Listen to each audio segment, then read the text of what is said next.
1000मध्ये एखाद्याच पेशंटला जेव्हा प्रॉब्लेम येतो तेव्हा पेशंटकडून काहीतरी रिस्क फॅक्टर असतो, की अंडरलाईन कॉज असतं, की त्या प्रेग्नन्सीमुळं म्हणा किंवा डिलिव्हरीच्या स्ट्रेसमुळं म्हणा, तो जो छोटा प्रॉब्लेम असतो तो थोडासा मोठा झालेला असतो आणि मग त्याचे इफेक्ट आपल्याला डिलिव्हरी दरम्यान किंवा सीझरच्या दरम्यान किंवा सीझरनंतर दिसू लागतात.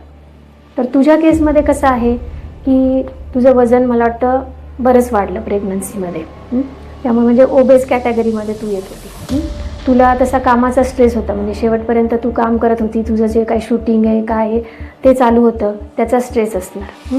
दुसरी गोष्ट म्हणजे मला जेव्हा जेव्हा तू व्हिजिटला यायची तेव्हा तुझ्या बोलण्यातनं असं जाणवत होतं की नॉर्मल डिलिव्हरी व्हायला पाहिजे, हा एक स्ट्रेस तुला खूप होता. म्हणजे त्यासाठी तू व्यायाम करत असशील किंवा एक्झरसाइजेस करत असशील, मेडिटेशन करत असशील, पण हे सगळ्याचा स्ट्रेस तो दिसून येत होता की नॉर्मल डिलिव्हरी पाहिजे, हे प्रेशर तुझ्यावर पण होतं आणि नकळतपणे ते प्रेशर माझ्यावर पण आलं, तो स्ट्रेस माझ्यावर पण आला.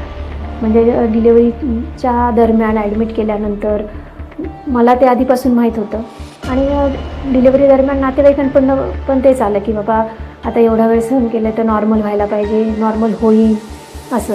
तो एक स्ट्रेस होता. आणि जे अंडरलाईन कॉज मी म्हटलं की ते आपल्याला नंतर निघालं, म्हणजे आपण जेव्हा तुझा टूडी इको केला तेव्हा त्यामध्ये थोडंसं कळलं की काहीतरी प्रॉब्लेम आहे, थोडासा वॉलचा म्हणा किंवा हार्टवरती लोड आलेला आहे.